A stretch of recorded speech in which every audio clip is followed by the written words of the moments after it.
কোনো বাক্যের মাঝে যদি অ্যাজ দো, মনোযোগ, অ্যাজ ইফ কিংবা উইশ থাকে, অ্যাজ দো, অ্যাজ ইফ কিংবা উইশ থাকে, কোনো বাক্যের মাঝে as though, as if, wish থাকে এবং তার পূর্বে যদি প্রেজেন্ট ইনডিফিনিট টেন্স থাকে তাহলে পরের অংশটা হবে পাস্ট ইনডিফিনিট। দ্যাট মিন্স, খেয়াল করো এইখানে ব্যাপারটা হচ্ছে এইরকম যে অ্যাজ ইফ, অ্যাজ দো কিংবা উইশ এরকম কিছু যদি থাকে এবং তার পূর্বে যদি প্রেজেন্ট টেন্স থাকে, তার পূর্বে কি থাকে? প্রেজেন্ট টেন্স থাকে, তাহলে আমরা পরবর্তী অংশে সাবজেক্টের পরে কি দেব? ভি টু দেব। সো আমরা বাক্যটা লক্ষ্য করি এইখানে যে হি স্পিক্স, তো স্পিক্স এর এই স্পিক্স ভার্বটা রয়েছে ভি ওয়ানে, দ্যাট মিন্স এই অংশটা present indefinite tense. He speaks as though, he এখানে টু নো রয়েছে ব্র্যাকেটের মধ্যে, এভরিথিং। সো এখানে ব্র্যাকেটে যে টু নো ভার্বটা রয়েছে বা নো ভার্বটা রয়েছে, এই ভার্বটা আমাদের এখানে নিউ হয়ে গিয়েছে। এখন নিউ কেন হলো? নো অর্থ হচ্ছে জানা, এর পাস্ট ফর্ম হচ্ছে নিউ, এর পাস্ট ফর্ম হচ্ছে new. That is the reason যে এইখানে প্রেজেন্ট ইনডিফিনিট টেন্স আছে এবং তারপরে অ্যাজ দো রয়েছে, তাই এই সাবজেক্টের পরে নোটা হয়ে গিয়েছে নিউ। তাহলে এখান থেকে আমরা যে রুলসটা শিখলাম সেটা হচ্ছে যে কোন সেন্টেন্সের মাঝে যদি as though, as if, wish, fancy এইগুলো থাকে এবং তার পূর্বের অংশ প্রেজেন্ট ইনডিফিনিট টেন্স হয়, তাহলে পরের অংশ ডেফিনেটলি পাস্ট ইনডিফিনিট করতে হবে। এটা হচ্ছে as if, as though, as if সিন্সের একটা শর্ত। এবং আরেকটা শর্ত হচ্ছে যে যদি এই যে as though, as if, wish এর পূর্বের অংশ পাস্ট ইনডিফিনিট টেন্স হয় তাহলে এর পরের অংশ হবে পাস্ট পারফেক্ট। ডিফারেন্সটা বুঝো। যদি as though, as if, as if এর পূর্বের অংশ প্রেজেন্ট ইনডিফিনিট টেন্স হয়, পরের অংশ হবে পাস্ট ইনডিফিনিট, এবং এর পূর্বের অংশ যদি পাস্ট ইনডিফিনিট হয় এর পরের অংশ হবে past perfect. This is the difference and this is the variation of as if, as though rules. So আমরা আরেকটা উদাহরণ লক্ষ্য করি। এখানে বলা হলো যে শি সিমড, তাকে দেখে মনে হয়েছিল, as though I to not speak. তাহলে এখানে সিমড যেহেতু ভি টু রয়েছে, তাই অ্যাজ দোর পরে সাবজেক্টের পরে হ্যাড অবশ্যই দিতে হবে, যেহেতু পাস্ট পারফেক্ট করতে হবে হ্যাড প্লাস ভি থ্রি দিতে হবে। আর এটা নট ভার্ব, যেহেতু না যুক্ত ভার্ব ছিল যে টু নট স্পিক, সো এইখানে কিন্তু এই হ্যাডটা চলে আসছে পাস্ট পারফেক্টের।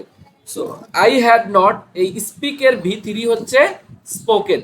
আচ্ছা, স্পিক অর্থ হচ্ছে কি? কথা বলা। স্পিক অর্থ কথা বলা, এবং এটার ভি টু হচ্ছে স্পোক এবং এটার ভি থ্রি হচ্ছে স্পোকেন। দ্যাটস ওয়াই এইখানে হচ্ছে এই যে সিমড ভার্ব যেহেতু ভি টু রয়েছে, তাই অ্যাজ দোর পরে সাবজেক্ট এবং সাবজেক্টের পরে হ্যাড প্লাস ভি থ্রি যোগে আই হ্যাড নট স্পোকেন হয়ে গিয়েছে। তাহলে আমরা যেটা শিখলাম যে as though, as if, wish এর পূর্বের অংশ যদি প্রেজেন্ট ইনডিফিনিট টেন্স হয় তাহলে পরের অংশ পাস্ট ইনডিফিনিট টেন্স হবে, এর পূর্বের অংশ যদি পাস্ট ইনডিফিনিট হয় তাহলে পরের অংশ পাস্ট পারফেক্ট হবে। আর পাস্ট পারফেক্ট বানাইতে হলে সাবজেক্টের পরে হ্যাড প্লাস ভি থ্রি দিতে হয়, আর পাস্ট ইনডিফিনিট বানাইতে হলে সাবজেক্টের পরে ভি টু দিতে হয়। সো আমরা এবার লক্ষ্য করব আরেকটা রুলস। সো এইখানে এটা একটা খুব ইন্টারেস্টিং ব্যাপার। দেখো যে এইখানে ব্যাপারটা হচ্ছে এইরকম যে কোন বাক্যের শুরুতে যদি উড দ্যাট থাকে, আমি আবার বলছি, কোন বাক্যের শুরুতে যদি উড দ্যাট থাকে এবং তারপরে সাবজেক্ট থাকে, তাহলে সাবজেক্টের পরে কুড প্লাস বেস ভার্ব দিতে হবে। Attention, would that, would that, attention. যদি কোনো সাবজেক্টের শুরুতে উড দ্যাট থাকে, কি থাকে? Would that. আবার বলছি, যদি কোনো সাবজেক্টের শুরুতে উড দ্যাট থাকে তাহলে উড দ্যাটের পরে যে সাবজেক্ট রয়েছে সেই সাবজেক্টের পরে অবশ্যই কুড দিতে হবে। কুডের পরে বেস ভার্ব দিতে হবে। একটা উদাহরণের মাধ্যমে বিষয়টা আমি ক্লিয়ার করছি। সেটা হচ্ছে যে এখানে দেখো উড দ্যাট আই ব্র্যাকেটের মধ্যে হচ্ছে গো টু কানাডা। সো এইখানে উড দ্যাট যেহেতু বাক্যের শুরুতে রয়েছে তাই সাবজেক্টের পরে সূত্রের কুড চলে আসছে, আই কুড, এবং কুডের পরে বেস ভার্ব হয়, গো এর বেস ভার্ব গোই হবে। So that's why the answer will be would that I could go to Canada, would that I could go to Canada.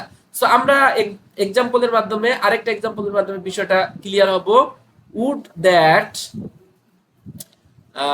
Would that I, এখানে ব্র্যাকেটের মধ্যে যদি দেই বি এ চাইল্ড অ্যাগেইন।